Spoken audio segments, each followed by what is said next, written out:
Good morning from London. I'm Anna Edwards alongside Guy Johnson and Kriti Gupta. We're an hour away from the opening trade. Here's what you need to know. Global stock volatility continues and futures diverge as investors wait for country-based so-called reciprocal tariffs from President Trump's administration. They're due after European trading hours on Wednesday. US equity markets close out their worst quarter since 2022 as AI and tariff fears take their toll. Plus, French far-right leader Marine Le Pen is given a 5-year ban on running for office, threatening the fragile peace in the country's politics. In the meantime, a quick check on these markets. We're still on tenterhooks waiting for those tariff announcements coming out of Washington, D.C., but a rebound from yesterday's sell-off. Your stock 50 futures higher by 0.4%, a similar margin for the FTSE 100. Keep one eye on the bond market, though, because every time the stock market sells off, the bond market rallies. 4.19 on the 10-year, and that also moving the currency market, euro dollar, at a 108 handle. The countdown to the opening trade starts right now.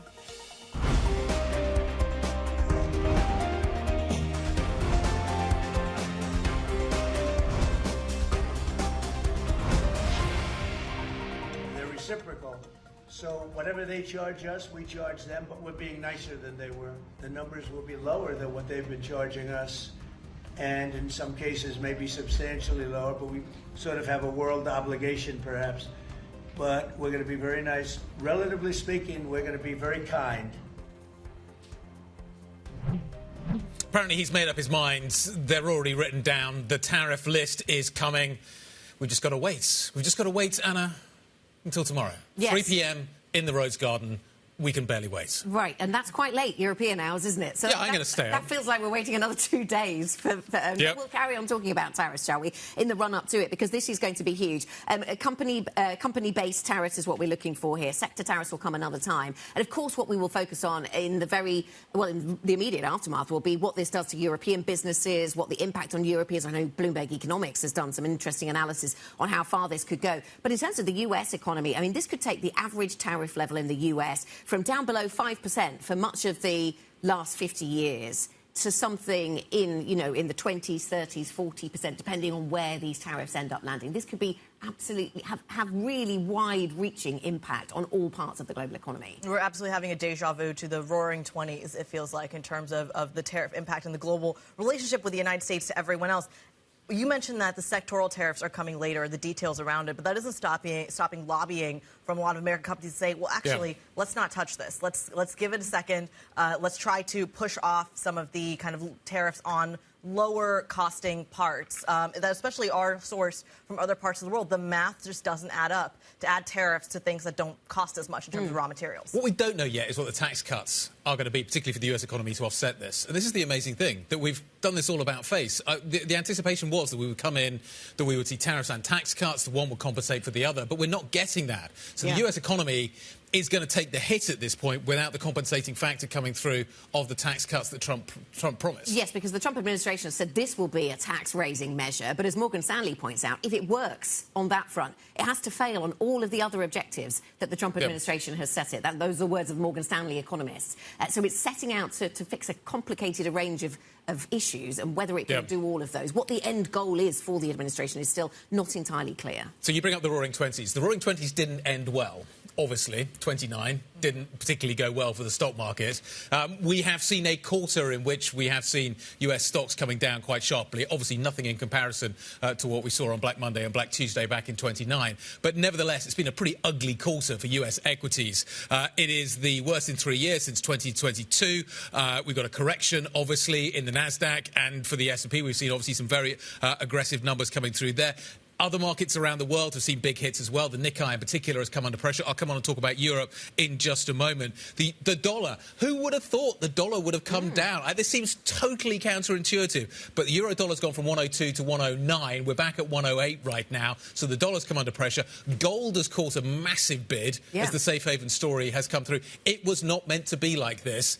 And yet these are the numbers on the screens. The amazing story is Europe, really. So if you adjust it into dollars, The DAX is up by 16%. The IBEX is up by 18%. The Euro Stoxx 50 is up by 11%. And the Nasdaq is down by 10%. It is amazing that the dollar has responded in the way it has, because you remember times when we've seen global tension focused on the United States and still the dollar has gained. You know, we've had downgrades to the US credit rating in the past, in years gone by, and still the dollar has gained, as it has just been that place to go in a crisis. And yet, during this crisis, it really has not been the place to go. So there are two questions to be answered here. One is this outperformance, this massive outperformance from Europe. Is it a fluke? Does it have legs to go into the next quarter? Or is it just a reaction to being pulling out of the United States? The other piece, to your point on the dollar, is how much of this has to do with what's happening in the bond market. The fact that people are searching for that safety. They're flocking to the bond market on both sides of the Atlantic, and it's pushing yields down everywhere. Is that dragging the currency down? Big negative correlation is back between equities and treasuries. That's been a big factor for investors as they've sought safety. But the numbers in single stocks are also sensational. You bring up what's happened in Germany. ThyssenKrupp is up this quarter 140%. Amazing. Rheinmetall is up 114%. And this is even before we see lots of investors taking action on their mandates and saying, we're going to allow more money to go into defence stocks because previously we were ignoring them or not able to put money in, they didn't comply with our ESG principles or whatever. Even before you see that happening on a large scale, those are the numbers we see on the defence stocks in Europe. So let's talk about what can undermine this moment in the sun that Europe is having, and it feels like politics are at the key of that. Germany seems to have, for now, maybe dodged a little bit of a bullet in terms of trying to have that stability. They have a new government, but they're trying to get this full funding. They're trying to actually govern, and we'll see how that goes over in Germany. It is a done deal in terms of things like the debt break. France, a completely different story. I thought we were done with the French drama, and we are not. In the last 24 hours, Marine Le Pen basically getting banned for a run for president in the 2027 election. She is still subject to potentially appealing the ruling, but when you look at the domestic polls there, no one's really blinking an eye. I think Le Figaro, if I'm saying that right. Thank you. Need all the help I can get this morning. Just saying that 54% of the polling in the domestic populace is saying, well, this is French democracy working at its best. So the question of unrest, the question of kind of volatility as a result of Marine Le Pen, is that really a factor? I think it could be. So what do you do? Yes, the polling may be one thing, and I think we'll wait and see what the polling delivers over the next few days.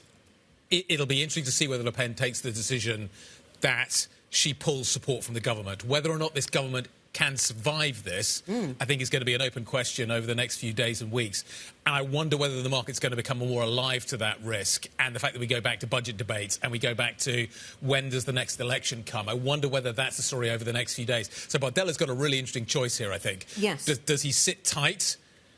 Or does he pull policy? And I don't know which way. I don't think anybody knows which way he's going to go at this point. And does any of that come together as some kind of no confidence motion in the government? To your point, Guy, is that how this all plays out? And you could see it going in two ways. You could see enough people in France being angry that this becomes a big political movement, and then she gets more attention. Her whole cause gets more attention. It supports the national rally. Or on the other hand, it's all given to Bardella, who is politically perhaps quite untested so far, and things start to fade, and the party and the movement gets less political attention. You can see it playing out in a whole host of different ways from here. I'm going to bring it back to the markets. The markets didn't blink an eye yesterday. I kind of expected that they would. If we're talking about instability, or at least early signs of potential instability, nothing in the Oat-Boon spread. Yeah, it'll be nothing, then potentially a lot. Could be the way that this works its way through. We have a lot, therefore, to discuss with all of our guests today. Nick Hewlett, Emeritus Professor of French Studies at the University of Warwick, will be talking about, well, just what we've been talking about. We'll try and get some answers there. Salman Ahmed, Fidelity Global Head of Macro and Strategic Asset Allocation, will try and answer Kriti's question about whether or not the market should be reacting to all of this. Plus, also, we'll talk about the quarter. Plus, also, of course, we're going to be talking about this tariff story. Talking about this tariff story, we're in the final hours until we get some kind of news and some direction out of Washington, D.C. And then 48 hours later, it's a countdown to payrolls. But it's not just Friday where we're getting the data. Today, there's plenty to watch out for as well on both sides of the Atlantic. At 10 a.m. UK time, that euro area inflation is going to be hitting. We're going to get pieces of the manufacturing numbers throughout the next couple of hours as well. So keep an eye on that. At 3 p.m. UK time, there's focus shifts to U.S. data, U.S. ISM manufacturing, as well as the JOLTS numbers. If we're worried about the labor market, perhaps an early sign in today's data. And we're moving towards labour data, aren't we, on Friday? So that's going to be important. In terms of the inflation story, I'm fascinated by two things. Well, firstly, we've had a lot of clues about where the Eurozone story goes already, haven't we? We had, yes, Italy came in a bit hot, but other things came in lower than anticipated, France, Spain, and the like. So that's interesting. But then on the other side of things, I know that you guys covered the oil story yesterday, but up by 3% in session yesterday. These are not small moves. We now see Indian refiners going out looking for non-Russian oil. That's going to increase competition for non-Russian oil because of the threats that Trump has made. And I wonder what that does to the sort of medium-term inflation expectations. Can I bring it home a little closer? Look at what's happening in the UK today. So you've got the national wage going up. You've got the energy price cap going up. There's data out overnight talking about food price inflation going up. Over the weekend, we're going to see the NI story kicking in. So that will affect employers. How are they going to deal with that? And how much of that will they be passing on?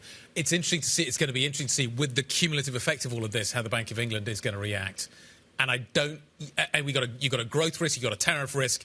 Plus, you've got this inflation risk, which is still very present here in the UK. And the ECB quite undecided, it seems, on, what is it, this month? I was going to say next month, but it's this month's decision. Yeah. Well, we're talking about the Roaring 20s. There's Roaring 70s, perhaps parallel 70s here as well. were great. I'm sure they were. I'll take your word for it. From an economic point, they weren't, right? We're talking about inflation risk, and then we're talking about recession risk. And Goldman Sachs is already boosting their recession risk. So a little bit of deja vu from the 70s, but also maybe like 2021. Yeah. Which 2021? Let's talk a little bit about what else you need to know this morning. Elon Musk SpaceX has launched the first human spaceflight mission to fly over the Earth's polar regions. The mission, called Fram2, catchy, was funded and commanded by cryptocurrency investor Chung Wang. SoftBank is said to be seeking a loan of as much as $16.5 billion to help fund AI investments in the United States. Sources say talks with banks are at an early stage. Bloomberg has been told the money may help SoftBank lend $40 billion into the funding round for OpenAI, valuing that company at an eye-watering $300 billion. And Denmark's foreign minister is set to meet with US Secretary of State Marco Rubio this week on the sidelines of the NATO meeting in Brussels. The talks will be the first in-person, high-level diplomatic contact since President Trump vowed to, quote, take control of Greenland.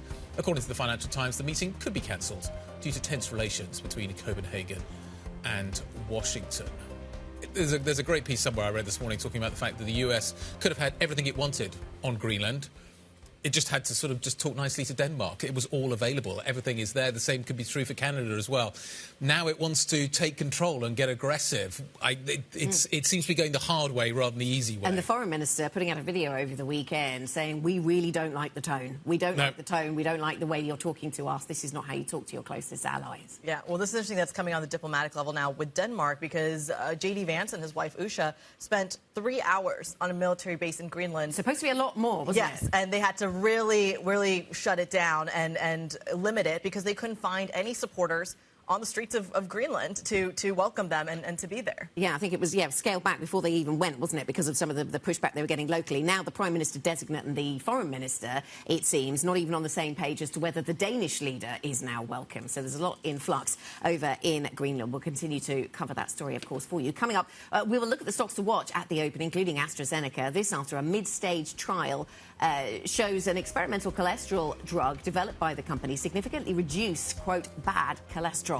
Plus, the UK expects to be hit by US tariffs this week, even as negotiations over an exemption continue. We will discuss with Crawford Falconer, the country's former chief trade negotiator. Up next, though, we'll be joined by Frederick Repton, senior portfolio manager with the global fixed income team at Neuberger Berman. Lots to discuss there. If you have any questions, if you want to get involved in any of these conversations this week, please do. IB plus BBTV Go.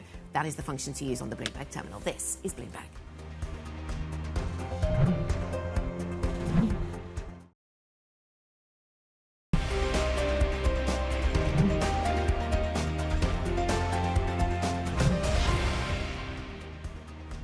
Tuesday morning, 42 minutes until the opening trade. This is what futures look like here in Europe this morning.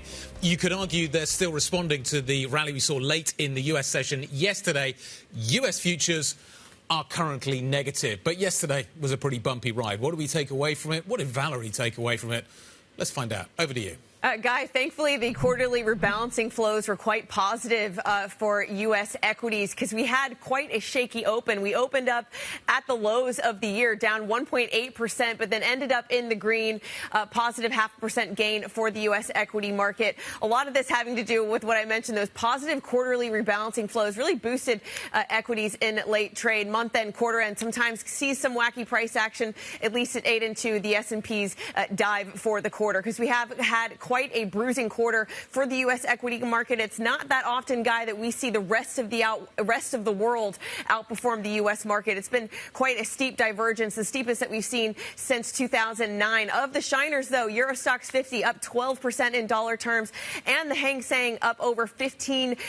A lot of that driven by the DeepSeek AI boost to those Asian Hang Seng shares. But I also need to mention quite a shiny asset as well, Guy, for the first quarter. Gold, the record standout, have to mention it, up 19% on the quarter, Guy. Its best quarter since 1986, and there are still bullish momentum behind it. We keep continually seeing calls, people revising their targets ever higher for the yellow metal. 3150 we almost broke through earlier today. We're still on a very positive footing when it comes to the favored stagflation safe haven. Absolutely. As somebody was pointing out this morning, gold teaching Bitcoin a thing or two about what it is to be a safe haven asset. Valerie, thank you very much indeed. Frederick Repton, Global Fixed Income and Currency Management Portfolio Manager at Neuberger Berman, joining us around the table this morning. What did you take away from the quarter? Well, it's been a challenging quarter, I think, for market participants in general. We started the year with pricing in the positives of the Trump policy. And then over the quarter, you really had two narratives competing with each other. One is the growth slowdown in the U.S. is happening. We don't think we'll get a recession in the U.S., but nevertheless, market participants unwound some of that positive feedback from the Trump policies in the first quarter. And so, as we just see, in terms of performance, both in equity markets, in terms of credit markets, we actually had a big divergence in the credit markets between U.S. and European, getting more back to a normal level between the credit markets. And also in FX, you talked about it earlier, Eurodollar has rallied from the lows of 102 earlier in the year. So it's really been a stark reminder, I think, that markets were rather fully priced for U.S. exceptionalism at the beginning of the year. And it's being What are we priced for now? Well, now we're pricing for a powerful fiscal stimulus in Germany. We're believers in the stimulus, but I think market participants need to have patience here. And this is going to be the challenge, both for us as market participants, but also for policymakers. And so you have the growth outlook, for instance, in Europe, at the moment, in terms of spot level, is not that great. On the other hand, we know that this very powerful fiscal stimulus is coming next year, and we're seeing, Germany has highlighted they'll start slightly more issuance in the second half of the year, for instance, and companies... So hold Germany and sell the US, is that the trade? Well, it's going to be a bumpy ride, I think. It's important to be tactical, because the market is changing quickly between narratives. And one of the things that people will think about at some point is, once we have more clarity on the tariff policies, are these going to feed in then to domestic stimulus in the U.S.? And could that be the surprise for the second half of the year? It could be quite likely that you're going to see a bumpy ride against these narratives. The German stimulus is there. It is very powerful. The fiscal multiplier on this stimulus is exceptionally high. We've seen a range of 0.8 to 1.2. That's incredible outside of a financial crisis or a recession. Okay, so that's the positives. And they might be a bit delayed, though, mightn't they, Frederick? 2026, perhaps? Indeed. You think some of the positives coming through from that story. So in the short term, the narrative focuses on Trump and the tariff story. Yes. Give us some size and scope on what we should be looking for, what kind of impact this is going to have. Yes, I think we saw part of it with autos last week. So we had 25% on autos. And the more you dig into the details, it's going to be quite challenging for the supply chain. And I think some of the immediate impact we've seen already. So some of the European car makers are announcing price increases. And we know that used car prices and also auto insurance have been some of the drivers of the upside surprises in inflation. So it's becoming clearer that it's going to be challenging for growth and inflation. Starting the year, we had thought if there were universal tariffs of about 25%, that we would get a growth shock negative of 0.5 to 0.7 percentage points, an increase in inflation of 0.5. That was our working assumption. Now, the question is, of course, the devil is in the details here with regards to what we get, and we're all at the edge of our seats. Yes. Does it feel, Frederick, that anybody has a real sense of what is priced in here? Because even when we have suspicions that tariffs are coming, and we had this on autos, even on the day it happens, we see a big response in markets. So even if we get something tomorrow, when is it? Wednesday evening, European time, even if we get something that doesn't look as bad as our worst fears in terms of tariffs, we still get negative risk response. I think we're priced in a certain degree now of negativity in markets. And in particular in the corporate credit market, like April tends to be a good market for corporate credit due to seasonality, simply. But we'll be looking at the early reporters that are coming out next week. I think those will be really important. If the guidance for the second quarter from these early reporters is somewhat positive, we do think that risk sentiment could change for the positive. So earnings can stand toe-to-toe with tariffs? Well, earnings can grab back the narrative? Yes, we do think so. That's possible. OK, we'll see. There seems to be a dislocation or a divergence between inflation expectations that you're seeing show up in consumer data, but that are also driving kind of the way folks are betting on the front end of the curve, and what you're seeing on, say, the 10-year and the other parts of the curve. When does that gap close? Well, we do think term premium is here to stay. Right? It's going to be quite difficult to get the deficit down to 3% again in the U.S. And so term premium is here to stay.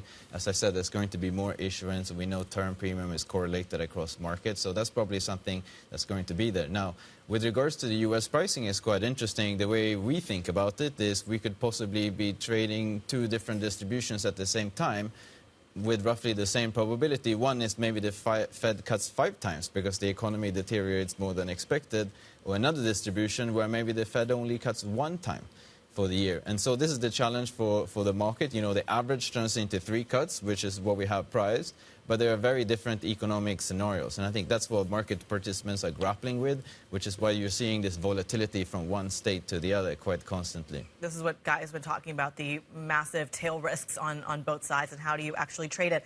We talked a lot about the United States. I want to ask you about what's happening here in Europe. In the last 24 hours, we've got some news coming out of French politics. Marine Le Pen can no longer run for president in the 2027 election.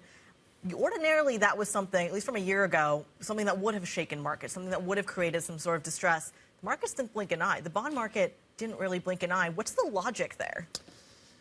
Well, I think the fiscal trajectory for market participants has been more important for France. And now there's a little bit of a hiatus. We have some inventories coming up in July.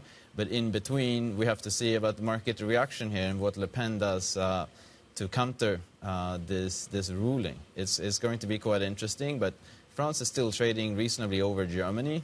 And so in calm periods in financial markets, you know, it's challenging to be negative carry. All right, Frederick Repton, Global Fixed Income and Currency Management Portfolio Manager of Neuberger Berman, walking us through, of course, the dynamics on both sides of the Atlantic. It's interesting, though, that he's talking about how that spread has kind of closed, because less of it is coming from stability in France, or perceived. It's coming from Germany and these massive yields, and that's something that you've seen not just with France, but with Spain, with Italy as well. Germany's in the driving seat, not these other countries. Yeah, when your benchmark's on the move as well, then the spread is a real moving feast, perhaps. Yeah, we're watching. We're going to talk more about France shortly, aren't we? And get another perspective on where this goes in the short term. Do we end up with some kind of no confidence vote, and what this means for 2027, of course, and the presidential elections then. But if you think about Europe, we've just been talking about Europe. Europe has had a great run. First quarter, fantastic. I'm wondering whether other things on the other side of the ledger are beginning to stack up. French politics, what's happening in Italy. Pay attention to what's going on there. It's beginning to look quite interesting again. And also, the tariff story. We don't know yet.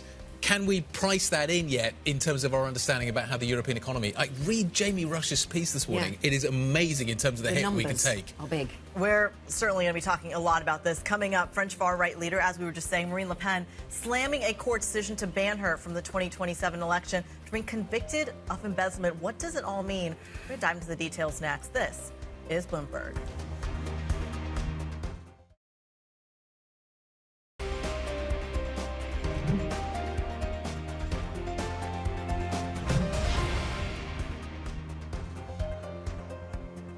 Welcome back. This is the opening trade. It is Tuesday, the 1st of April. Don't forget, the 1st of April. Be on alert. This is what we have on European equity market futures right now. Stoxx futures are on the rise. US futures point lower, though, and we saw US futures staging something of a real comeback yesterday during the session, and so as a result, we have to play catch-up with that here in Europe. But looking further ahead, as I say, US futures are a little under pressure, down 0.3% on NASDAQ and E-minis. Quarter-end flows helping the S&P and other US stocks, perhaps yesterday. Valerie was telling us a little earlier on. And Guy, we need to focus on the bond markets because of some of the politics that's happening with regards to France. We were talking about how this hasn't moved French assets all that much. We're watching the spread, we're watching the 10-year yield not moving in the same way that we might have expected or that it did in the summer of last year when we saw those parliamentary votes. But we keep that on watch as we dive into the French political story. We're trying to understand what happens next, I think, at this point, and I think probably Marine Le Pen is trying to figure that out right now. The French far-right leader has lashed out at the decision to bar her from running for elected office for 5 years.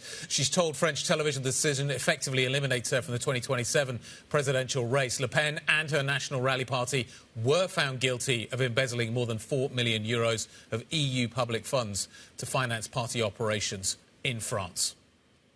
I think the judges got it wrong. I think they chose to ignore all of the explanations that were given because in the very first hours of this trial, I had understood that the court was biased against us. I did not think that the magistrates would go this far against our democratic process and interfere this much with the choice of the French. Let's be clear, I have been silenced, but it's the voice of millions of French people that have been silenced as we speak tonight. Caroline Conan is in Paris for us. What else did she say, Caroline, in that interview? And she's been obviously indicating her displeasure about this. What happens next? You know, earlier when she left the courtroom early without even waiting for the verdict, she looked exasperated. And then on French television last night, she looked defiant, a very different attitude there from Marine Le Pen. She said that she's not going to give up. She was very far from retiring from French politics, and she still believed there was a thin chance, some sort of really narrow path that she could appeal and that the appeal would possibly take place in the next 18 months, allowing her to run in the next presidential elections, which are at the moment scheduled to take place in the spring of 2027. She repeated the judges made a political decisions, and she knew from the beginning that the judge wanted to prevent her from running in 2027. In her view, though, this case was just an administrative disagreement without personal enrichment. Finally, and that's very interesting, when she was asked about a plan B, whether this plan B was Jordan Bardella, she said he is a great asset, but clearly it's too early for him. We don't want to use this asset too soon, meaning that she still sees herself as the candidate of the National Rally in 2027. Caroline, we've already heard the reaction or the view from Donald Trump over the United States about this verdict. What has been the domestic reaction outside of the party? Very interestingly, across the political spectrum, some sort of sideration across the board. Of course, Macron's government really kept quiet. We only heard from one of Macron's MPs saying that we had to respect the decision of the judges, that she was a citizen just like any other. But if you look at, for example, Jean-Luc Mélenchon, clearly he talked about some sort of denial of democracy. Same reaction also from actually a centre-right leader, quite interestingly, Laurent Wauquiez, saying it was not healthy for democracy. Now, the question it was come next, are they going to double down with a motion of vote of no confidence in Parliament? I mean, remember, Marine Le Pen was a kingmaker in December, making the former Prime Minister Michel Barnier collapse. Are they going to do that? They tripled the number of seats in Parliament during the snap elections last summer, and there was one comment from one analyst we spoke with yesterday from Teneo, who said that if the National Rally is framing this as some sort of liberal conspiracy, some sort of plot against the far right, then it would make sense for them to double down with a motion of no confidence. We'll see if that's what happens over the next few weeks. Caroline, thank you. Caroline Conan joining us there from Paris. Let's stick with this subject and bring in Nick Hewlett, Emeritus Professor of French Studies at the University of Warwick here in the UK. Professor Hewlett, thank you very much for coming to speak to us. Our colleagues in Paris describing these latest developments as risking the delicate peace that has recently existed or returned to French politics. It is delicate and it's not been very long-lived. How much of a risk does this pose for that delicate peace in French politics? Well, as your colleague said, that it is possible that the National Rally, formerly National Front, that the National Rally could put forward a motion of no confidence or support another motion of no confidence put forward by probably the left, France Unbowed.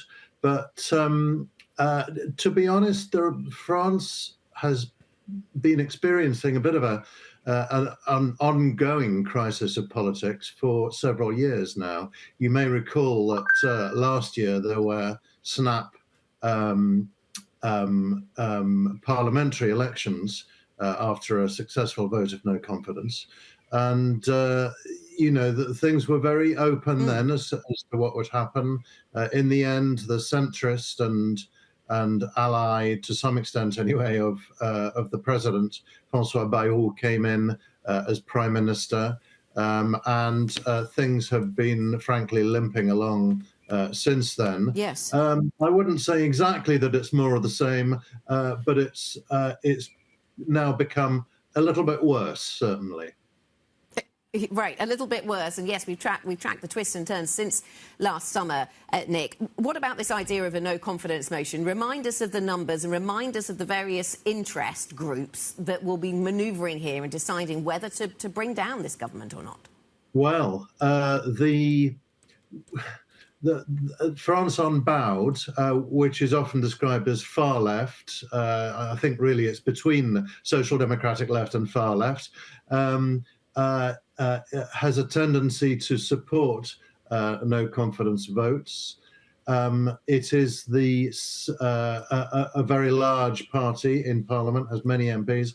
Marine Le Pen's party, the National Rally, is the largest single party in the National Assembly, the Parliament, the lower house.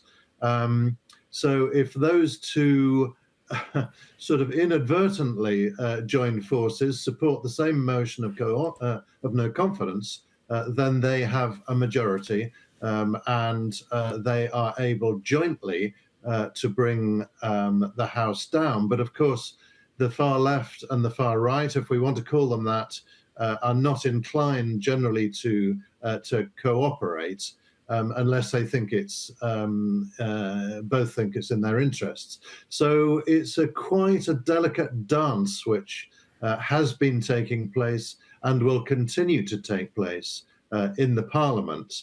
It will also depend, of course, on how the government reacts. Rather surprisingly, overnight, the Prime Minister, François Bayrou, has been quoted by a close source as saying this verdict is, quote, troubling, unquote. And that is causing quite a stir in the airwaves this morning, because for the Prime Minister of France to come out and say that the judiciary, very high up judiciary, has made a decision which is troubling is quite something. Yeah.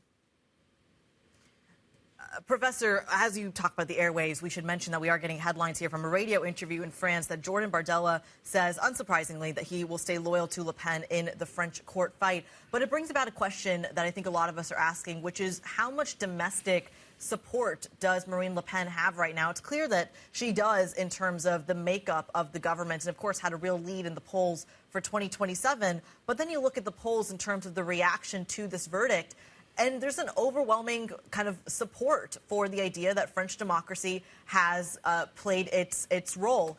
Walk us through the prospect of domestic unrest here tied to this verdict and this court battle. Sorry, walk us through the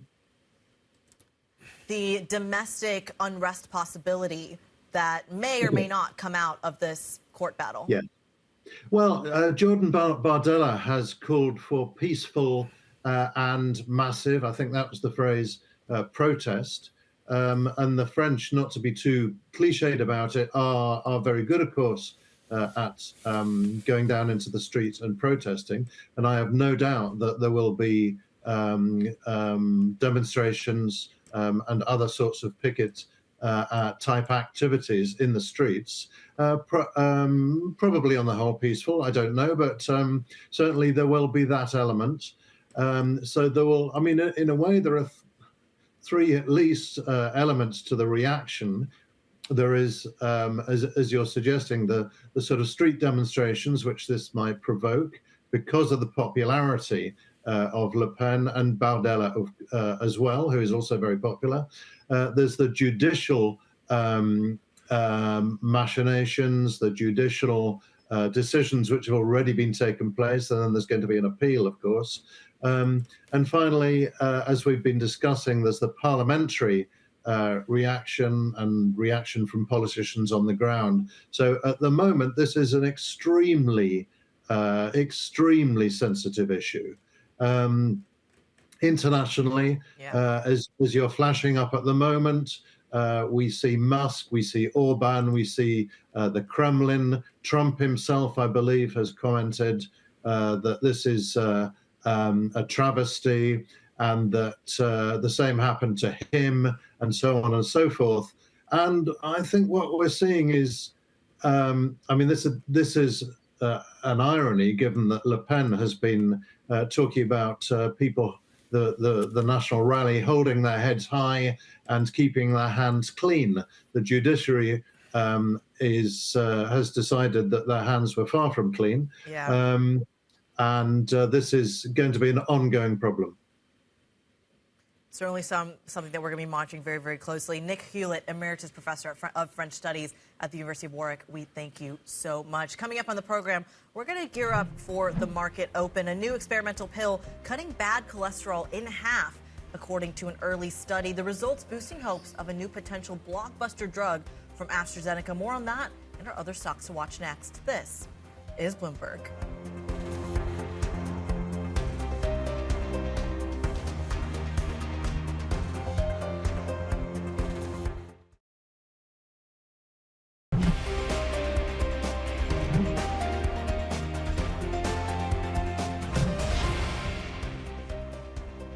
Tuesday morning, 14 minutes until the equity markets open here in Europe for cash trade. What are we looking at in terms of the futures picture? As you can see, positive. That feels more like a reaction, though, to what we saw yesterday. Late recovery in the US session, maybe driving an early recovery here in Europe this morning. US futures are currently looking a little bit negative right now. So maybe that's the story for the rest of the day. Yeah, absolutely. So we're still waiting for tariffs, waiting for tariffs. We will be waiting again tomorrow for tariffs as well. In the meantime, we have a lot of French politics to focus in on. And Kriti, I know that this has caught your eye, and we've spent a lot of time talking about the actual politics and how this might play out, what kind of drama might ensue on the streets, within the National Assembly and beyond. But in terms of market drama, there hasn't been a lot of it.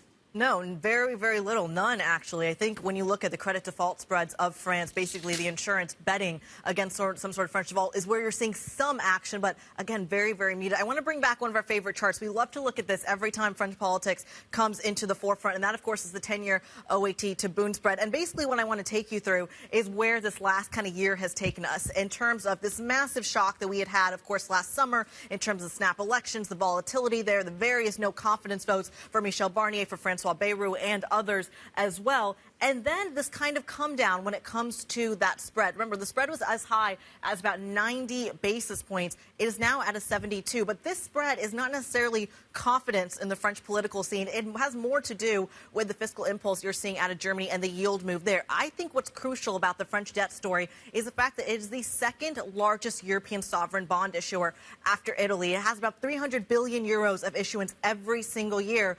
But who wants it at the end of the day if political instability is coming back to the forefront, if fiscal deficits, as our guests have said, is coming back to the forefront? I think that's the question when it comes to French debt, Anna.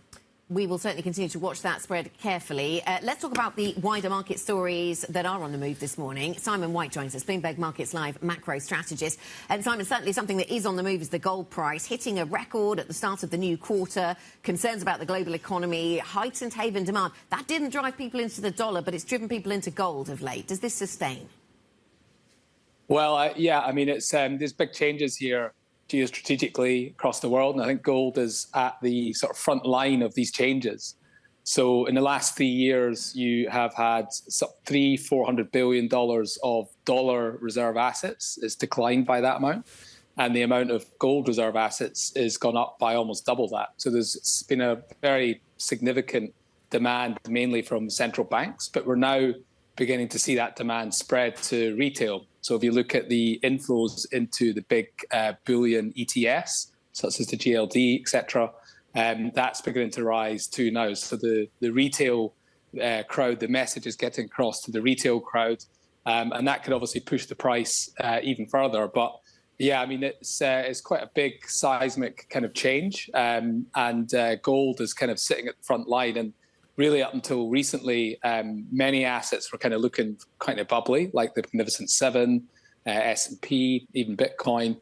And now the only asset that's beginning to look, or is looking bubbly from a kind of return risk ratio perspective, is gold. So it's kind of like the only game in town right now. It's really perfect environment, uncertainty, and big changes geopolitically across the world.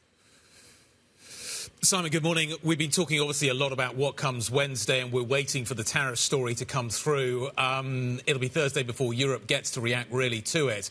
But talk to me about what is happening in terms of the positioning story and what we're seeing. Clearly, we have seen a move away from US assets. Does that continue, or is Europe now on the hook for that story? What happens with volatility? Does volatility go down? Does volatility go up? What are you seeing in terms of the vol trade as well? So there's a very clear kind of shift here. Now, you've got to try and differentiate what's a short-term trend versus a much longer-term trend. And it'll take time, really, for that to kind of play out. But for what we're seeing right now, if you look at the positioning data based on commodity futures, is that there's a shift away from America, as you say. So we've seen the biggest rise relatively in positioning towards the euro. Obviously, that means against the dollar. Towards the South African rand, which is probably gold-related, and towards the VIX and towards emerging market equities. So the VIX, it's very rare for positioning in futures to be net long the VIX, but that's kind of roughly where it is. There's so much money to be made from being short the VIX that it's rare for people to be long the VIX. So we're kind of there right now. So people are always expecting volatility to rise. And the assets that have seen the biggest relative fall in positioning have been things like US assets like the dollar and the NASDAQ and other US equities.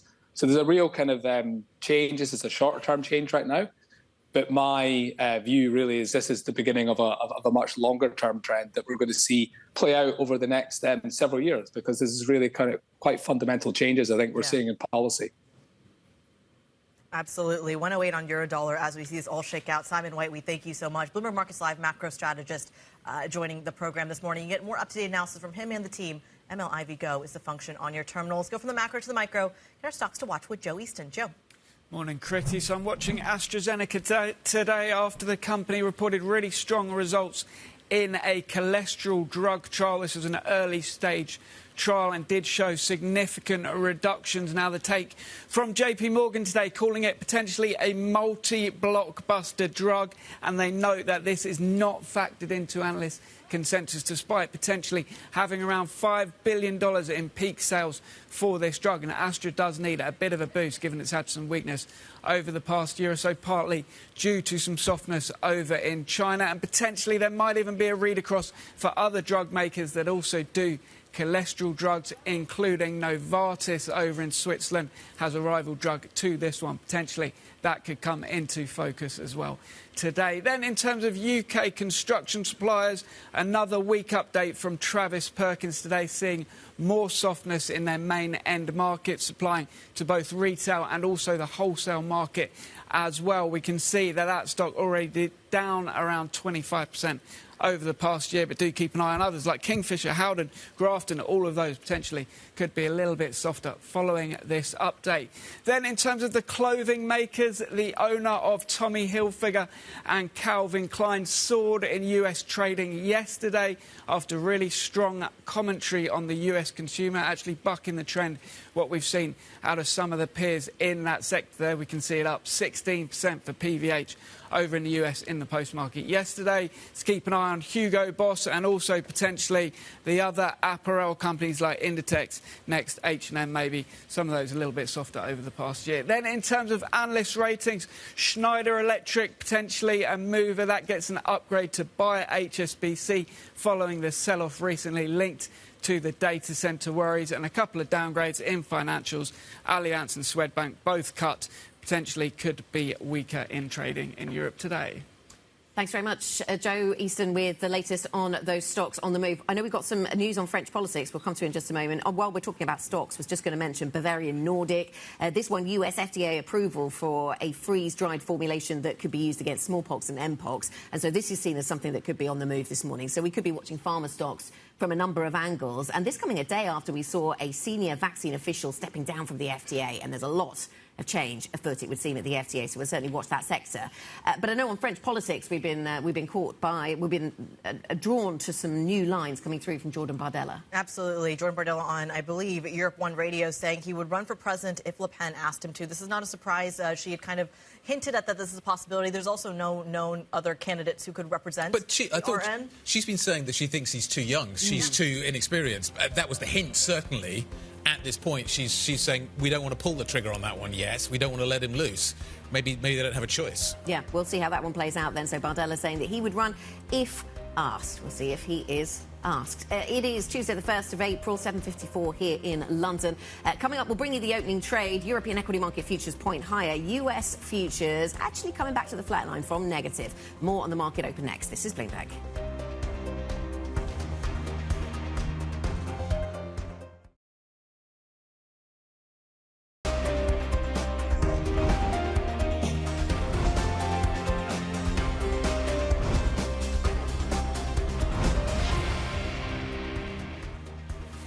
Tuesday the 1st, how are you feeling? It is April Fool's. This is not a joke. We've actually got a US market that went higher yesterday. And we've got to play a little bit of catch-up this morning here in Europe. As you can see, that's where Europe closed. That's where the Americans finished. As a result of which, Kriti, we're filling the gap this morning, which points to a positive futures story. A rebound from yesterday's pain. We are seeing green on the screen in Europe, and with a little bit of enthusiasm, a little bit of momentum, specifically when it comes to French stocks. And I think this is crucial. Higher by 0.7%, even though French stocks have been leading the decline when it looks at the European session. A lot of the kind of luxury products based in that index exposed to the tariff story, exposed to the China story, stuck between a rock and a hard place, perhaps on the rebound today after a rough couple of days. Yeah, absolutely. And we watch US futures actually coming slowly back to the flat line. So we'll see how that affects the European trading day as we move through it. Let's have a look at where we are on some individual stock names and some themes that we're watching this morning. Healthcare in focus. AstraZeneca, we've been covering that story around a cholesterol treatment. Very attractive for the mass market is the verdict from JP Morgan. So we'll watch that closely. Bavarian Nordic also in focus. That FDA approval of the smallpox, mpox vaccine also one to watch. Travis Perkins and house price data. Could that put UK construction in the spotlight? The Travis Perkins numbers coming in, yes, better than estimated, but not by much. House prices stalling, it seems, and there's a lot that's shifting beneath the hood there, if you like, when it comes to the house price story. And over on Vestas, the wind turbine business, they're getting wind turbine orders in the United States and in Germany. So continuing to watch that sector as it develops under President Trump then, Guy. Yeah, interesting to see them getting orders in the United States. I think that's a fascinating narrative. The news has been so bleak recently. OK, let's talk about this market open. 1st of April, new quarter. How are we going to go? I think we're going to start on the front foot. Let's take a look at the numbers, give you an idea. Here is the opening trade, and we see the FTSE 100 out of the gate in the green and then in the red. We'll wait for it to settle down a little bit. We're expecting a more positive picture to emerge over the next few seconds, which is what we're getting. The IBEX is very swift this morning to the upside, up by 0.5%. Stoxx 600 now up by 0.4%. We are basically filling the gap that we saw yesterday from the European close to the US close, which was quite positive from a US market point of view. We rallied into the close yesterday in the United States. I think we'll let the market settle down a little bit, and then we'll see how we are as we approach the tariff story midweek and how European markets are going to deal with that remains to be seen. Kriti, what are we seeing in terms of the sector story? Some broad gains across all of the sectors just from the get-go. 484 stocks at the open in the green, only about 45 down. This is the polar opposite of what we saw in yesterday's session. But you can see it across the sector picture. You are seeing some outperformance. But Anna, right off the bat, just looking at some of the individual movers, they're still shaking out, as Guy said. I'm seeing a lot of the healthcare stocks, the biotech and pharma stocks on the front foot, but a lot of the energy stocks on the back foot. Yeah, absolutely. Novo Nordisk really strong, as you point out. Bavarian Nordic up, perhaps that on the back of that news we were talking about. So there's a lot of movement in the healthcare sector. Basic Resources, also a strong performing sector. Antofagasta and the likes up by more than 2%. And we had that, of course, yesterday you were talking about the manufacturing PMI out of China, and we had the Caixin China manufacturing PMI, which came in the strongest in 4 months. As we see the economy in China start to be affected by tariffs, of course, but waiting for the big tariffs to kick in. And so interesting to see that that sector has made gains this morning. This market's all over the place. So this time yesterday, we had, what was it, 500 stocks down? This morning we've got 500 stocks up in the Stoxx 600. So we're kind of swinging from one extreme to the other, trying to get a sense of where we go. And I think this speaks to a market that is really struggling with the tariff narrative. And energy was the only sector, by the end of yesterday's session, energy was the only sector in positive territory. Today is one of the worst performers, to your point. So yesterday's sailing high on a 3% gain in oil prices. Today, oil prices look a little flatter, and that sector is one of the laggards. Absolutely. There's one stock that's catching my eye this morning, and that's Schneider Electric. And this is a stock that's part of your Sensational 6 or Core 6. It is your biggest upside mover when it comes to the Stoxx 600. It's definitely your biggest index contributor for the CAC 30, or excuse me, CAC 40. It comes as HSBC is calling Schneider Electric having a attractive valuation. This is a tech stock that, or a kind of not tech stock, that has traded on tech multiples with this major AI play. It's not one that I would associate necessarily with attractive valuations or attractive multiples, given its rally. And HSBC just upgrading it, saying this is a juicy bid. It's going to be interesting what happens with the build-out on the AI data center story. They are front and center in that narrative. They provide a lot of the kit that goes into it, not in the chip story, but in the how do you actually get the electricity into the data center story. And I think that's been one of the key kind of narratives around it. It is up quite strongly today, but you look at the news overnight in terms of the CHIPS Act. You look at what is happening in terms of what Howard Lutnick's trying to do in terms of the volatility around that story as well. Is that going to throw further sand into the gears of that story and how it develops in the United States? Just more uncertainty. So it's interesting that Schneider goes higher on this upgrade this morning. Absolutely. You just mentioned ASML also higher by 0.8%, but in line with the broader rally that we are seeing across the board. Let's see a little bit more analysis here. Salman Ahmed, Global Head of Macro and Strategic Asset Allocation over at Fidelity, joins us around the table. All right, so the markets are happy, at least on the surface. It feels like it, at least today. Yeah, today. We'll see how long that lasts. Maybe a couple of minutes or counting. How do you think about where the defensive trade in this market is?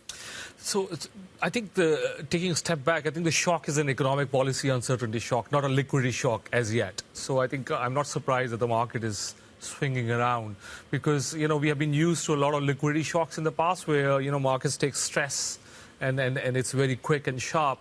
This is more about, where is the economy going to end up in 6 months or 12 months' time? So in that, with that context, our defensive exposures are focused on, firstly, thinking about will this bond and equity correlation story stay, which is like bonds have been doing still quite well versus equities when they come under pressure. A, will that stay if inflation becomes stickier?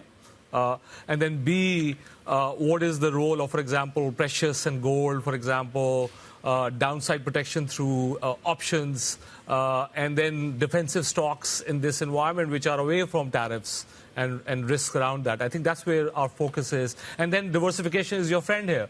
So last 2 years, it has been, diversification had a negative risk premium.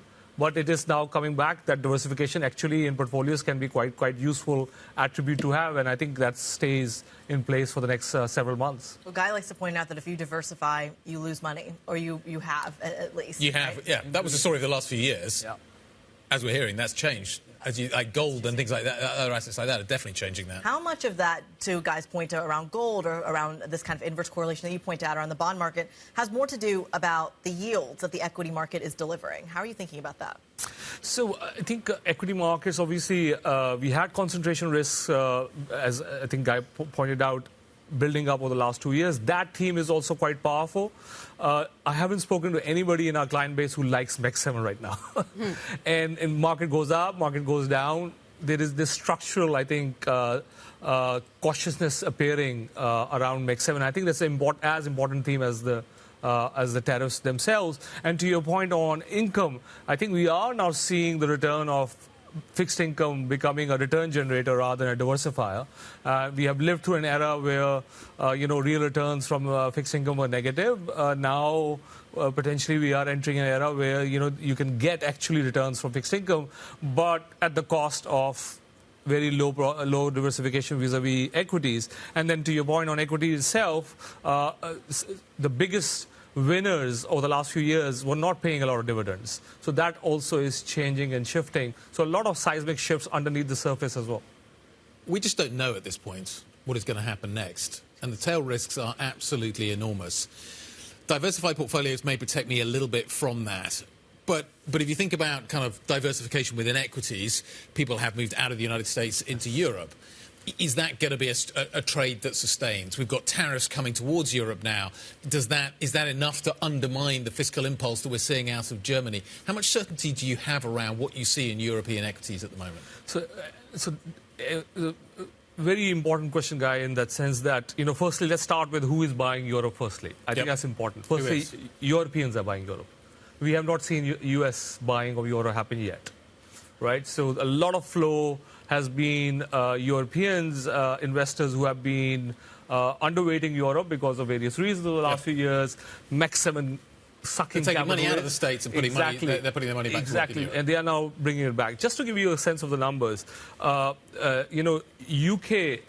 exposure to US securities as a percentage of GDP is more than 100% now. 125% for Switzerland. And these numbers used to be 30% 15 years ago.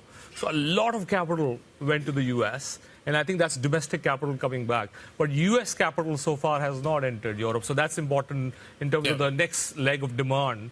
If there is a structural shift in the Europe's outlook beds in. And to your second question on fiscal policy response in Germany versus the impact of tariffs, if we get 10% tariffs on Europe, then the fiscal response can cover that. Anything above that, we are in a cyclical... So what do you think the number's going to be then? What are you modelling? So we are basically modelling a scenario whereby, we overshoot around 20-25%, but that is not a steady state. It's used as a negotiation tactic. And then we start to get a steady state. But the initial reaction, therefore, if it's north of 10%, will be for very negative equities to sell off. Because it's a recessionary risk and the timing mismatch. Okay. Yeah, Salman, I ask you the same question as I asked our guest in the last hour, because I think going into tomorrow and Thursday, this is interesting. Do you have a sense of what is priced? I mean, you were just talking there about what could be high numbers, I suppose, and that would be kind of risk off. Yeah. But even if we get numbers that are a lot lower than that, could we still see a risk off reaction? Because I'm quite taken by the fact that when we got the news on autos, for example, we knew that was coming, really, but yet we still saw selling. Yes. No, definitely. And I think that's where immediate reaction can be dependent on the news flow which hits the day. And it's also not just a number. It's about, are we going to get exemptions? You can throw in a big number and say, by the way, everybody is exempted from these big numbers. So it also depends on, I think, the news flow around that and context of that. But I think it's becoming a bit more clearer that tariffs are A, here to stay. B, there's a lot of uncertainty which is being picked up by business surveys, not the markets, the business surveys. We speak to our corporates, and our analysts speak to corporates, for example, in the chemical sector. No, everybody is frozen. It's complete paralysis when it comes to any kind of capex decision.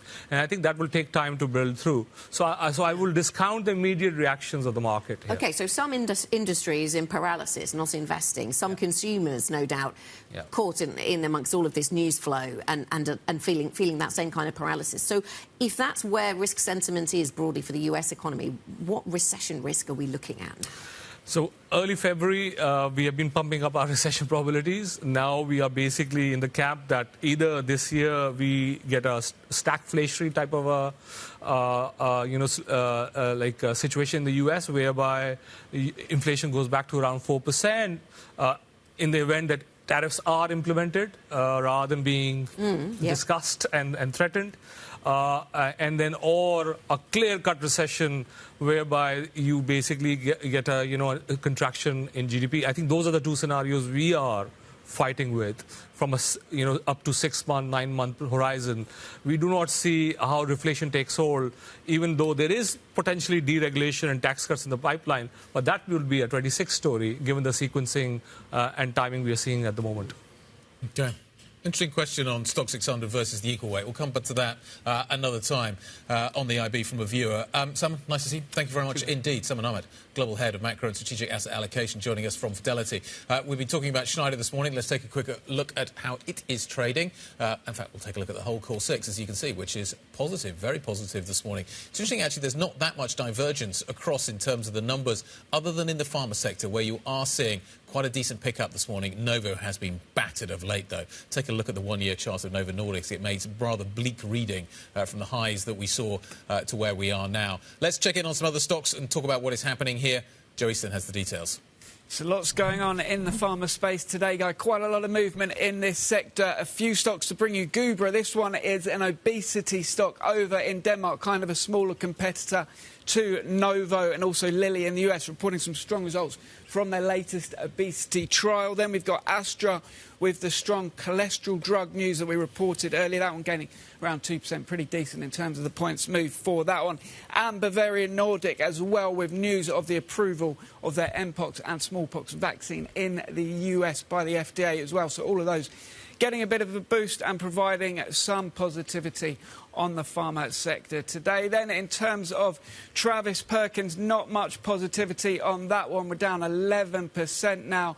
Analysts saying that earnings estimates may have to come down by 25%, and really surprised by the magnitude of the downgrades and the downbeat commentary from Travis Perkins, the UK construction supplier to both wholesale and also retail as well. Really hit hard for TPK this morning. Then a decent one to the upside in the UK is Greencore. You might remember this one as the company that recently bid for Bakkavor in the UK. That's a Tesco supplier, maker of the ready meals. This one reporting a strong trading update today. Really good numbers in terms of their quarterly results as well for Greencore. So a bit of positivity on that sector. And then over in the ratings, you guys have been discussing Schneider Electric. That one was ticking higher in Paris, and one of the biggest points contributors to the CAC index this morning. This is all about the valuation. We have seen a 13% drop in Schneider Electric shares already this year before today,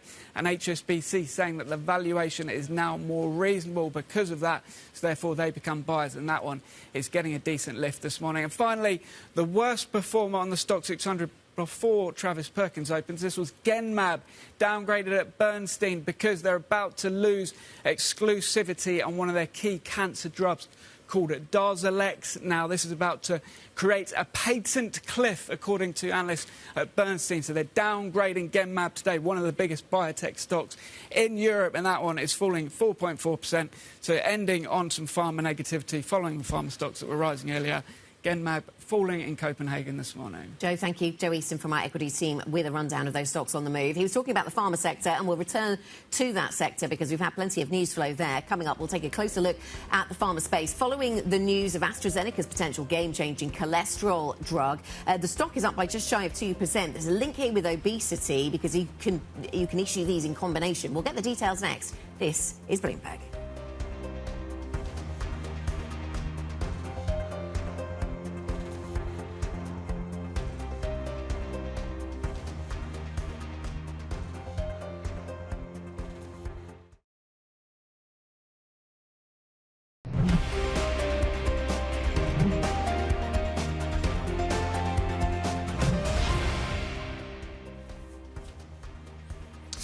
Let's talk about the session that we are seeing in front of us. At the moment, fairly positive. We knew this was going to be the case because what we saw yesterday in the United States was a late bounce, and that is certainly delivering a nice bounce first thing this morning for European equities. But the week is still young. It is the 1st of April. We are waiting for the 2nd of April. We are waiting for 3 p.m. in the Rose Garden tomorrow.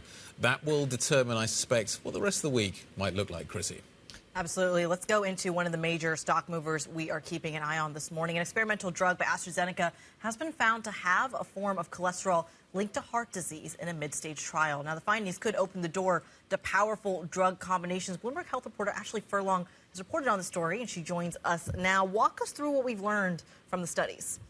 So we've seen about a 50% reduction in levels of bad high cholesterol, and that's on top of statins. So that's the existing standard of care that millions of people around the world are on to control their high cholesterol. And this is a daily pill, can be taken any time in the day, really, and we've seen that as the results we see are pretty significant, and they meet what AstraZeneca was hoping for. Yeah, you mentioned actually statins, which is what lots of people with high cholesterol will be familiar with. So how does this drug sort of rub up against that and other existing medications? So it would be taken in combination potentially with statins, and there's already similar drugs that target the same protein that are available on the market, but they're injectables, so not as convenient as a daily pill and actually more expensive. So AstraZeneca is hoping to sort of tap into this market with a highly effective once-a-day pill that could potentially also be combined with a GLP-1 one day, and that's obviously what's getting people very excited. How excited? How much could this be worth? Well, it's hard to know. You know, this is still phase 2, so mid-stage trial. AstraZeneca saying over $5 billion. We've seen some analysts say $8.5 billion. That's obviously just this single pill, not potentially the possibility of a GLP-1 combination with this, with the statin, all in one little miracle pill you take once a day. So how much is this miracle pill going to be making? That's hard to know what that total pill will make in the end. And also, we haven't seen any of that data. So that's many, many years away, that combination pill. But as we've seen, you know, the excitement around very early phase data on any obesity asset, you know, really gets investors excited. So, you know, even the talk of potential combinations. Was it Roche that had the phase 1 data that got everybody super excited? And today we've seen data from Gubra, you know, also phase 1 on an obesity asset. So, you know, everyone gets excited by, you know, data we'd never imagined. Before Tariffs and AI, they were obesity drugs. drugs. Well, you see what Novo's share price, utterly amazing in terms of the sell-off that we've seen there. That story has lost some weight. So that's interesting because that's obviously based on, you know, we're seeing prescription data from the US that's not meeting investors' expectations. Yeah. But there's also disappointment around the data that we've seen on the next generation obesity drugs. Yeah. And that just shows, you know, how much investors are really, you know, pinning their hopes on what's coming next after GLP-1s. I'm disappointed in Guy's puns. I know. Don't think it went unnoticed. But it was all right. Ashley, thank you very much indeed. I'll work on that. Ashley Furlong, thank you very much indeed. I now will spend the rest of the show thinking about better puns. I can't think about them right now. European equities have, of course, ended what has been a fairly solid, some would call it a bumper first quarter. Certainly, European equities have outpaced the United States equity story by some considerable distance, nearly 17%. Defence stocks have been some of the main standouts in this story. Let's take a little review, and then we'll think about what comes next. Michael Basika joins us now around the table.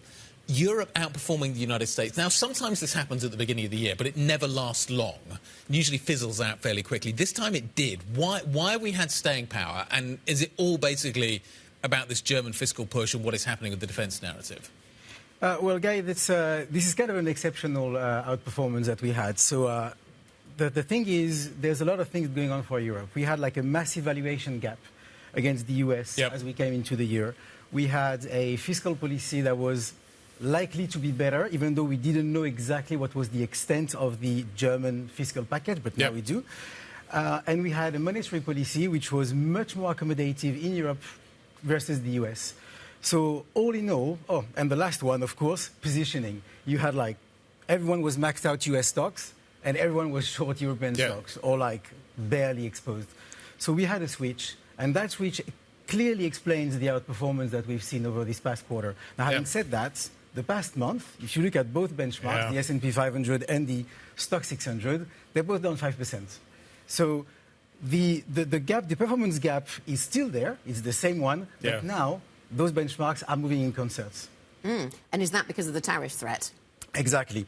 So that's a tariff threat, and that's the global growth kind of pessimism that is building up right now. So the impact of tariff will definitely hit US, will definitely hit Europe, and now investors are getting more cautious. So, Michael, we've been talking a lot about, and you kind of mentioned their positioning as well. One of the conversations we had yesterday was that people are not positioning for the long dollar the way they did in the first kind of iteration of Donald Trump in the White House. What are they positioning for? What assets are seeing the most love and the least love? So it's a strange one as well. There's definitely still a lot of love for Europe. Asset managers are really highly positioned on European stocks, on European assets. We've seen the dollar getting hit lately. So this US exceptionalism has kind of peaked right now. And now it's a bit more balanced. But you still have like a big valuation gap. It's not closed yet. There's still a lot going on in Europe. So we have like a more balanced kind of risk where you have a lot of exposure to Europe that is vulnerable to the growth scare. And at the same time, a lot of the positive that keep investors, invested in Europe. How vulnerable is this, though? The tariff story is enormous, and we just don't know what the GDP hit ultimately could be here. If US stocks continue to drop as well, what does the beta look like? What does the kind of the relative story to the United States look like into the second quarter? Because it's been a really positive picture first quarter, all of the things you talked about, but they're in the price now. So second quarter, it feels like the negative news has the potential to be priced in as well. How significant... What are you hearing in terms of the potential for the underperformance or overperformance? Because this is the bit that I can't get my head around at the moment. So if you look at, for example, earning expectations, they're starting to roll over. I mean, in the US they have. In Europe, they are starting to now. Goldman Sachs cut their targets today. So EPS growth for this year is 2%. Next year, 4%, 5% in Europe. So that tells you that how much people are getting cautious.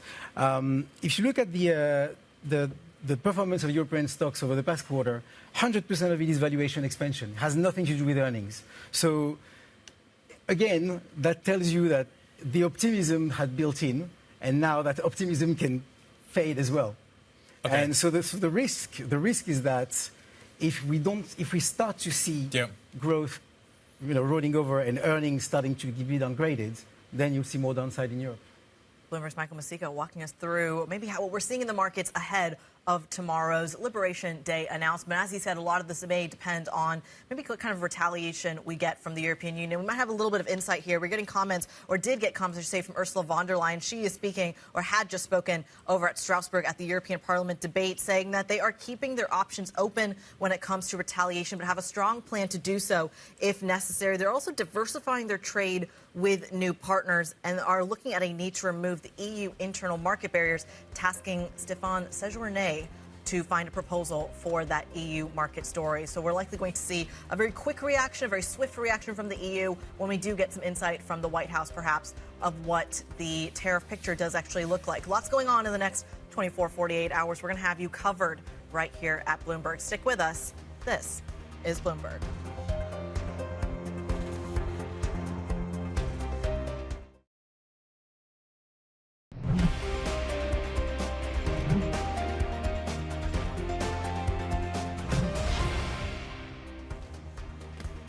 This is the opening trade. We're 30 minutes into today's session, seeing a complete rebound when it comes to European equities, perhaps catching up to the market message we got in yesterday's session over in the United States. But again, really paring back some of the losses we saw in the European session. Take a look at the outperformer this morning.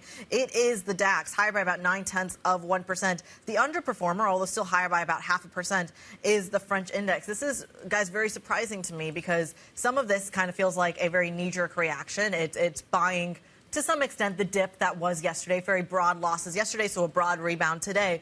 Does that stick into the rest of the week? Do we see a little bit more nuance when it comes to which maybe countries outperform rather than which sectors outperform. Yeah, we feel a little headless on the tariff story, don't we? And there's just so many questions. You know, what the news tomorrow night looks like, 9 European time.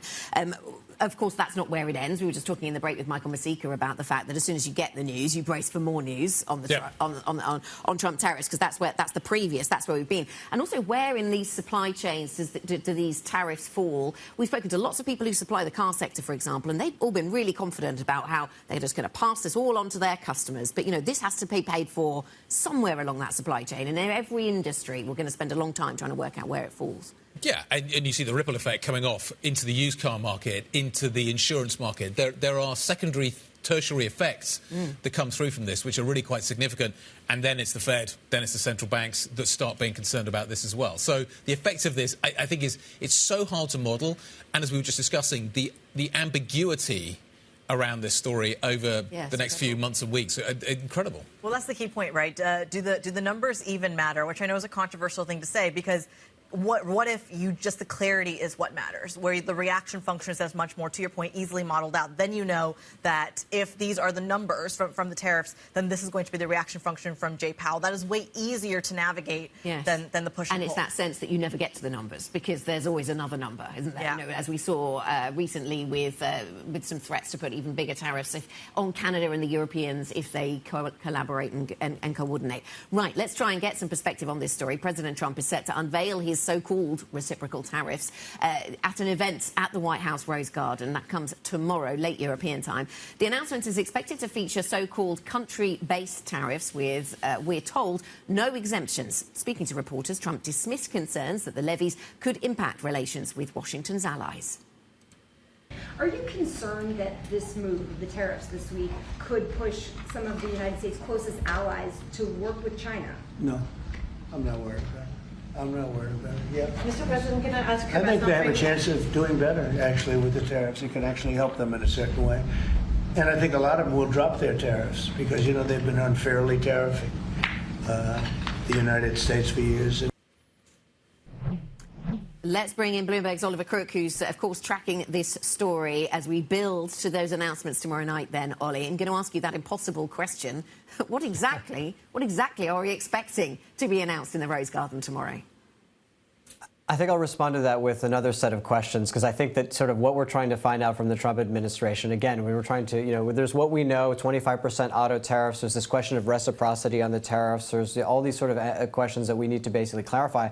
But I think what will be very interesting to get from Donald Trump and get to the from the White House is this question of methodology and this question of calculation. How are they thinking about these tariffs? Is this going to be just a question of simple reciprocity where you say, hey, listen, our trading partner has this rate, we're going to take the average across all of the goods, and then we're going to put up this rate? Or are they going to try to write other economic gripes that they have with different nations? And I think that that is at the center of the real concern for some of these European policymakers here, where they're talking about not just the tariffs, but maybe they also want to address the issues that they have with value-added tax. Maybe they also want to address issues they have with digital taxation, maybe with some issues of regulation. And if that is the case, and if you do get these tariffs that are calculated in some way off of some of those other concerns, the question is, even if you do get to an agreement, what will prevent the Trump administration from, you know, coming back a month, 2 months from saying, actually, you know what, we also think this is unfair and we're going to take this into account into our calculations. So again, I think this is all sort of to play for here for these European policymakers who tried to get some negotiations going last week in D.C. The Trump administration apparently had basically no interest in any of those discussions going into this. And when we look at sort of what is at stake over the next couple of days, though we don't know what the sort of reciprocal figure is for the EU, we expect it to be somewhere in the double digits, between 10 and 25%, but we really don't know. These sort of industries that are most at risk for the Europeans is the pharmaceutical sector. That's about 23% of exports to the U.S., and the car industry, 10%. And we know that both of those industries are going to get hit very hard tomorrow. The comments from von der Leyen this morning, she's speaking in Strasbourg. Kriti was bringing us the comments a little bit earlier on. EU to keep diversifying its trade with new partners. What does that look like? Is that the longer-term plan, basically to pivot away from the United States? And we have a strong plan to retaliate if necessary. That's the short-term plan for the United States. How well thought out are both of these two objectives, do you think, Ollie? The short-term plan, maybe there's more effort and thought gone into that. But the longer-term plan to diversify away from the United States, is that something that can really be done? I think that really it's a very, very long-term project. I mean, you talk to a number of policymakers and leaders, and you ask them about one of the kind of central questions, I think, in terms of the goods that they get from the United States, and that is in the defense sector. And the number of people that I've spoken to, what most of them say is basically there is no alternative. You basically just need to stick with the U.S. for those sorts of things. But at the same time, you start to hear from some of the more forthcoming policymakers and those who are speaking a little less guarded that basically if the United States is willing to exert points of leverage, basically in anything, including the sort of defense industry, you know, what about withholding orders? What about basically all of this military kit that needs to be software updates and maybe needs to be operated in part by members of the United States? If those things are at risk, if those things are on the table in terms of negotiations, then European policymakers need to think very seriously about sort of what place that occupies in their defense architecture and indeed in their sort of system going forward. And then you also hear from the Trump administration, I thought this was very telling last week, where he said basically if Canada and the Europeans begin to sort of get together and try to circumvent U.S. tariffs, that they're going to pay an even higher price. That means that the Trump administration is seriously considering that that is going to be one of their approaches. So I think that for the longer term, that is certainly going to be the playbook, though, again, it's going to be a question about how long it will take to actually effect that. In terms of the shorter term, Guy, I will say I think they're taking a much more cautious approach than they did originally with Trump. You see that they don't retaliate immediately with everything. They really want to get the thinking out, and they want to be sort of taking a measured approach. But again, at the end of the day, the Europeans do have a very large market, despite the fact that they run a large trade surplus, and they're going to intend to use it in any negotiation with Donald Trump.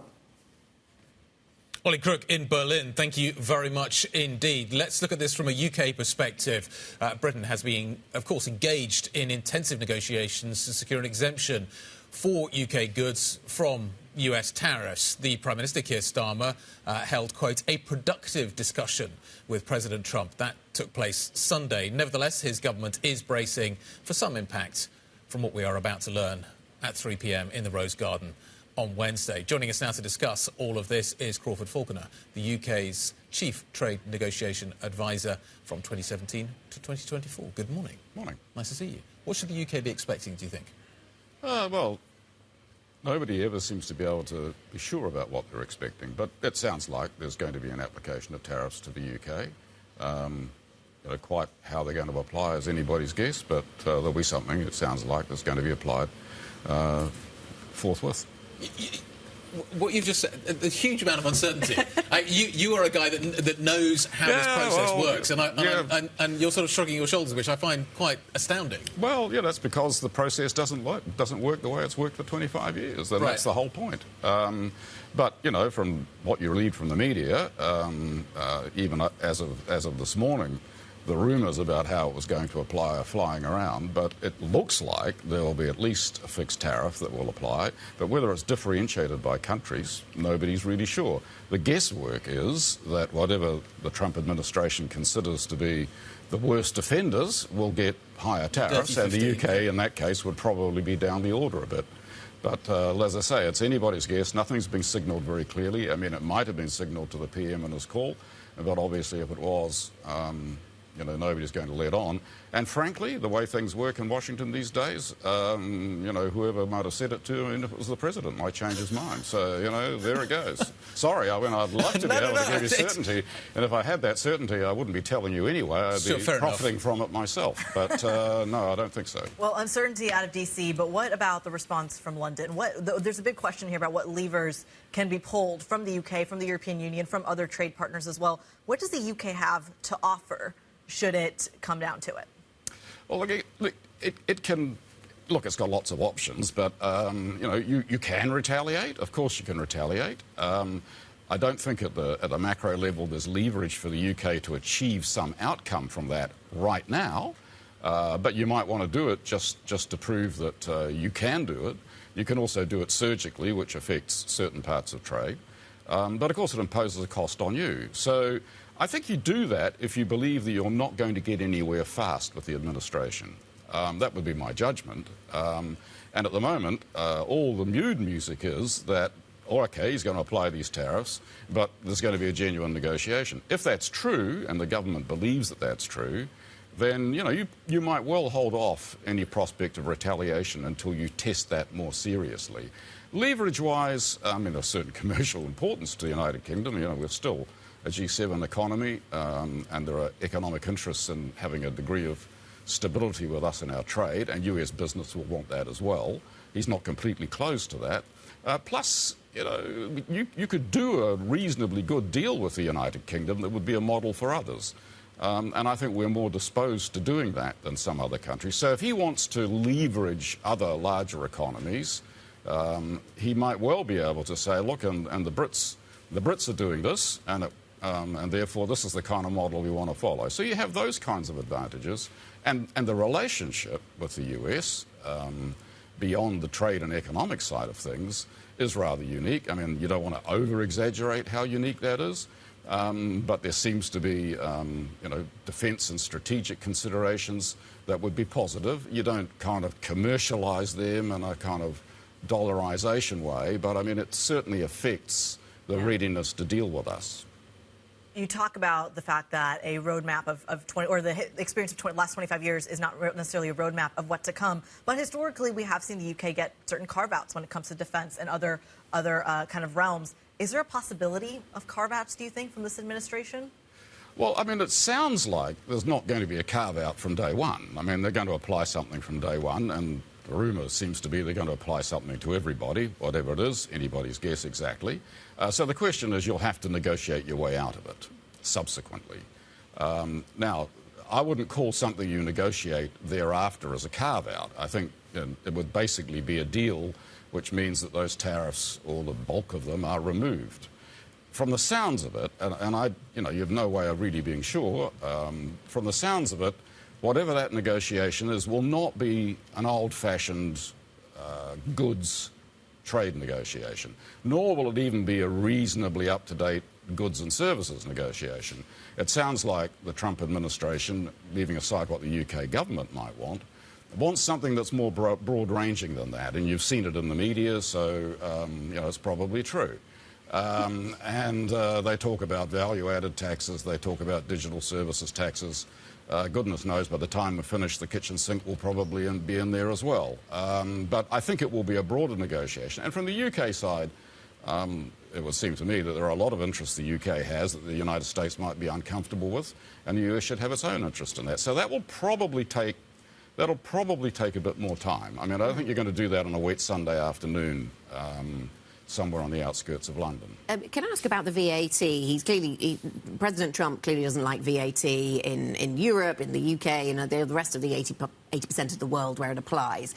So what should the stance be there? It seems unlikely, does it, that any jurisdiction is going to rewrite its VAT rules based on US objections? So what's the stance? Well, I find it hard to believe, but then again, I find lots of things that are happening at the moment rather hard to believe. But I don't think so.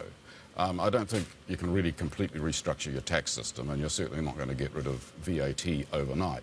I mean, there is a question which I think you can talk about, and it may even lead to some margin of negotiation. I mean, it is true that a value-added tax or a sales tax or consumption tax of some kind, of course, has some economic interests, has some economic effect, and it will have an economic effect on players that export to your market. It should have an equivalent effect, so it's not giving a domestic advantage to your firms. But it is true, the whole point of a consumption tax of some shape or form is to suppress consumption. So, I mean, economically, if you're exporting and the US is exporting, you would say, well, OK, that tax kind of diminishes to some extent, demand for my products. But it does for the domestic country as well, so what's your problem? But there's no denying that there is some kind of economic effect. So the question is, are the compliance costs particularly high? Is the way in which it's being implemented problematic? The answer to all of those questions may be no, in which case you wouldn't do anything. If there's something there that's a bit legitimate, OK, you talk about it. So maybe there's room to offer something. And is there room to what extent are services going to be part of this, do you think, then, in terms of the opening salvo from the Trump administration on this? Are services going to be part of that? I don't know. I have no idea. But because, again, I'm not inside, and I have no idea what they've been discussing. Two things about it. I mean, one, it's interesting, there's not much noise about services from the Trump administration at all. I mean, they are kind of old-fashioned goods obsessed, it would appear, on their agenda from the outside. From the UK's point of view, if you were going to deal with the United States bilaterally on trade, then of course services will be a huge part of what you would be interested in. I find it extraordinary that the US would not be if that was the case. And I would have thought that there'd be a whole list of things that you would want to ask of the US on the services side. You know, for instance, you might want to have, you know, fly-in, fly-out visas for business people to visit the US. The Australians got that in the trade agreement they did with the United States when things were a little more stable a couple of decades ago. So there are things like that that you would ask for. But I have no idea as to what the agenda would be, let alone what the disposition would be. But it's pretty extraordinary that that's where the real economy is, and it just hardly ever figures in these discussions. When it comes to sales tax, for instance, and there's an interesting angle to all of that, and certainly in financial services, you know, they're pretty loosely applied, at least as far as the UK. There's not a lot of value-added tax that's applied to services transactions on the financial side. So, you know, there's the bizarre thing. You're worrying about seemingly worried about it when it comes to goods, but on services, which are economically the most significant, it tends not to be applied anyway. I mean, there are some exceptions. There are areas where it does apply, but it's not generally the case. How does the UK sit between the United States and Europe? It wants to probably negotiate some kind of a deal with Europe going forward. We're about to see a big meeting about what that could look like, but the Europeans seem to be very much on the naughty step when it comes to the Trump administration. And then you've got the kind of story with the United States. Is there a danger of the UK getting too close to the EU at this point in time from a US perspective?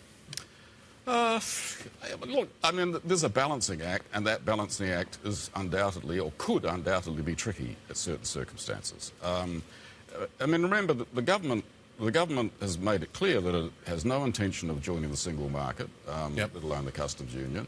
So therefore, it's not going to bind itself in contractually, it would appear, with the EU. So on that assumption, there is no reason to believe that its hands are going to be tied so that it is in lockstep with the EU. Now, that doesn't mean to say that there would not be things that it would be interested in doing with the European Union outside of those two conditions that would bring it a bit closer to the EU. And I think the question for a negotiator would always be, but whether the negotiators succeed in doing this is, well, you know, I'd like to keep my options open in this as long as possible. So I don't want to foreclose a deal with whatever it may be with Europe before I've sort of seen the colour of the US money, and I don't want to close a deal with the US until I've seen what the Europeans are really offering me. Now, you know, ironically, in most occasions where bureaucrats are doing most of the work, there's very little risk of anything happening quickly, so that kind of strategy works quite well. Now, it's going to be very interesting because we're going to actually be in a situation now where the irresistible force of Trump time is going to meet the immovable object of Whitehall time. And it'll be very interesting to see what happens on that. But my view is that there are some things, particularly in agriculture, where, you know, we want to have a slightly more smooth arrangement with Europe than we've had in the past. You'll have to be very careful to know whether what the EU would consider to be necessary for that kind of deal would really preclude what you might end up having to do with the US. I don't think it's impossible to manage it.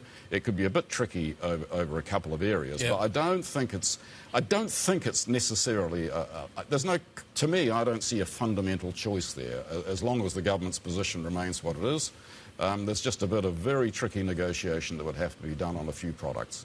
Is basically it. I think the real question is: is there going to be such a significant prospect of a deal with the United States that would make a difference? And that, I think, is the challenge. I mean, the UK needs growth. It can do some marginal things with Europe that will improve things at the margins. Is Trump, as he says he is, ready to do transformational trade deals as long as he gets his interests taken care of? Because if he is, that gives a huge opportunity for the UK to really move the dial on its growth with the US. So I can't imagine that you would shy away from that prospect if it's genuine. What remains to be seen, is it genuine on the part of the US? And we have to test that. I've learnt a lot. Thank you very much indeed for stopping by to inform us. With an occasional shrug of the shoulder. Crawford Falconer, former UK Chief Trade Negotiation Advisor. Thank you very much indeed. We're going to carry on with the conversation around tariff risk and inflation and what that's likely to do to the ECB's thinking. We're going to look ahead to euro area CPI data. It's due later. This is Bloomberg.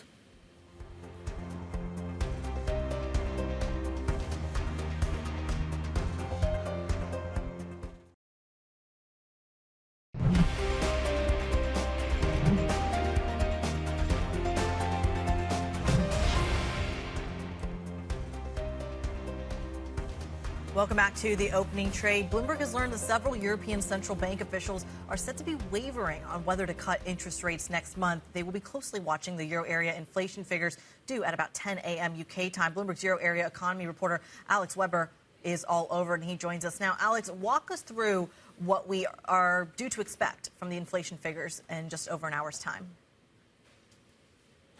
Yeah, so we should expect another slight slowdown in the headline figure to 2.2%, so still slightly above the ECB's goal.